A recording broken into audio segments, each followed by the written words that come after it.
కేరళలోని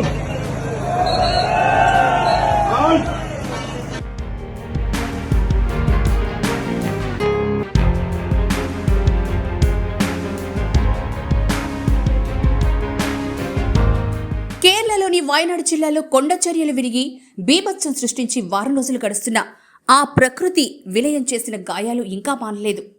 చురాల్మల, మండక్కై, పుంజిరిమట్టం, అట్టమల, మెప్పడి, కునుహోం గ్రామాల్లో అర్ధరాత్రి కొండ చర్యలు విరిగిపడి వందలాది మంది ప్రాణాలు కోల్పోయారు. ఇప్పటికీ 200 మందికి పైగా ఆచూకీ తెలియలేదు. కొండ చర్యలు శిథిలాల కింద చిక్కుకున్న వారిని కాపాడేందుకు Indian army, NDRF, navy, air force, fire, Kerala police బృందాలు రంగంలోకి దిగాయి. వారం రోజులకు పైగా శ్రమించి కొన్ని వందల మంది ప్రాణాలను వీరు కాపాడారు.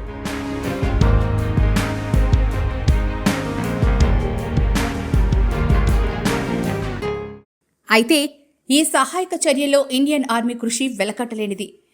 ఎన్డీఆర్ఎఫ్తో పాటు ఇండియన్ ఆర్మీ రంగంలోకి దిగిన తర్వాతే సహాయక చర్యలు వేగం పుంజుకున్నాయి. సైన్యం ఎంతో వేగంగా నిర్మించిన 190 అడుగుల బెయిలీ వంతెన సహాయక చర్యలకు ఎంతగానో ఉపయోగపడింది. అయితే వాయనాడ్ సహాయక చర్యల నుంచి సైన్యం పాక్షికంగా వైదొలిగింది. దీంతో సైనికులు మెప్పటి నుంచి వారి స్థావరాలకు బయలుదేరారు. ఈ సమయంలో వాయనాడు వాసులు భావోద్వేగానికి గురయ్యారు. సైనికులకు ఘనంగా వీడ్కోలు పలికారు. భోలో భారత్ మాతాకి జై, భోలో ఇండియన్ ఆర్మీకి జై అంటూ నినాదాలు చేశారు. చప్పట్లు కొడుతూ సైనికుల సేవలకు తమ కృతజ్ఞతలు తెలియజేశారు.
Go!